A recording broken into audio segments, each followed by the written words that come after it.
Okay, we are live here, ladies and gentlemen. Welcome to the weekly wrap-up show, and I hope you have had a great week. My name is Drew, and this past week we had the chef, and I mean Chef Aran Goldstein episode, and I hope you got a chance to check it out. He was fantastic. And there were a few things that Aran said that really stood out to me.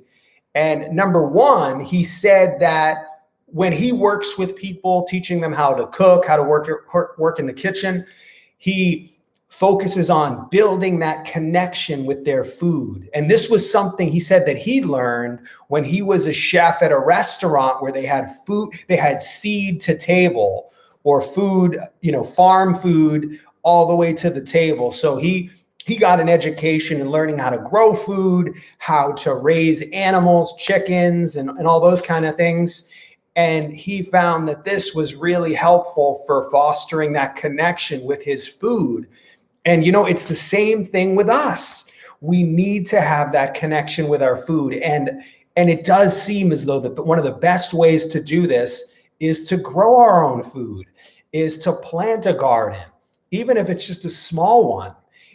Or, get a chicken, have a chicken in the backyard, have a chicken, whatever it might mean. It's growing and having a connection with animals is a great way to connect with your food, where you are really getting in there with your food and connecting with nature as well as your meals.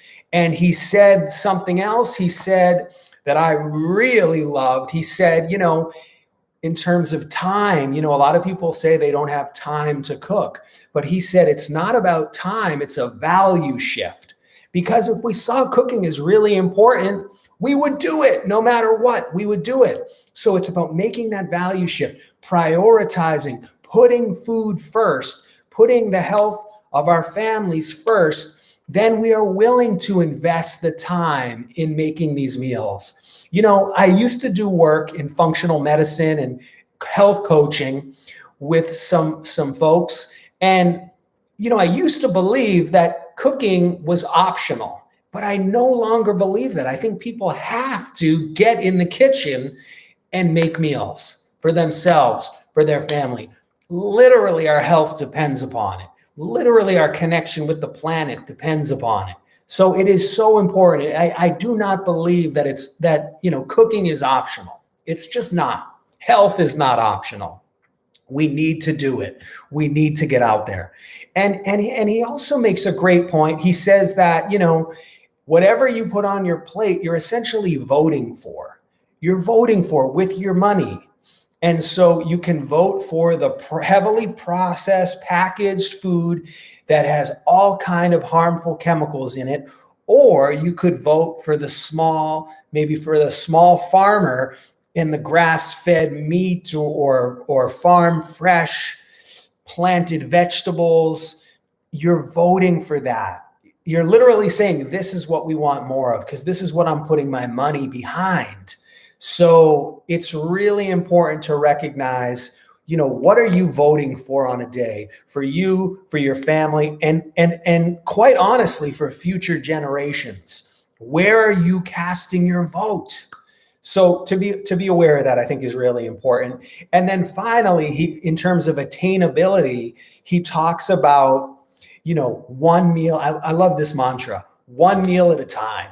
One meal at a time, one breath at a time.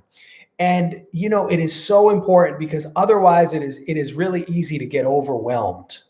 And it's interesting when Chef Aran said one meal at a time, I thought about the Tommy John interview, the Dr. Tommy John, and how we read through the David Whyte book together. The first poem of the David Whyte is all about one meal at a time. Now, he doesn't call it that, but it's the same concept. He says it's start close in. Start close in. And I just want to read to you the first few lines and see if you can get the message here and how it relates to what Chef Aran is saying in terms of one meal at a time. David Whyte, start close in. Don't take the second step or the third. Start with the first thing, close in. the step you don't want to take. Just, oh my God, I love that. I can't tell you how much I love that, because that is the antidote to getting overwhelmed. So, I can imagine, I cook every day, but if I didn't, and I had to prepare a meal, I would feel overwhelmed. And I'm sure there are people out there that feel overwhelmed. So what the antidote to that, and what Chef Aran is getting at in just one meal at a time, is you don't have to worry about anything except that one meal. And as David White says, start close in.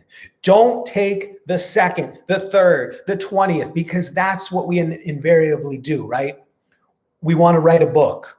We want to, whatever the project might be. What derails people more than anything is the fact that we are thinking 20 steps down the road. And then it gets too overwhelming, and so we quit. We don't do it. It's the same thing with making a meal, cooking for your family. One meal at a time, start close in. All you have to do is one thing. You have to get a recipe. That's all you have to do, nothing else. Then, after you do that, you need to get the ingredients. Cook it. That's it. It doesn't matter if everybody else likes the meal. It really does not. It doesn't matter how it turns out. That is totally irrelevant. What matters is one meal at a time. What matters is start close in. Don't take the second and the fifth and the 10th, because that doesn't matter. So if you can do that, it becomes more attainable. And so I find that to be incredibly empowering. And, that's a big message in Chef Aran. That's a big message in David White. That was a big message in the Tommy John. So I highly recommend, if you're looking for some inspiration to get in the kitchen, I highly recommend listening again, or listening for the first time to the Chef Aran Goldstein episode. I thought it was really, really good. And yes, so thank you. Thank you for being here today, my friends. And if you haven't subscribed, please click the subscribe button down here and be part of our tribe. We got a lot of great content coming your way, and we really appreciate it. And yes, and if you ever have any questions or any comments, we've gotten some comments, and I love reading them. And if you ever have any questions, please just write them in, and we'll, I'd love to see those. And of course, I'll, respond as best as I can. So thank you so much for being here to the weekly wrap-up show. I will see you again next week. And I hope you have an awesome week and an awesome day. And I will see you very soon.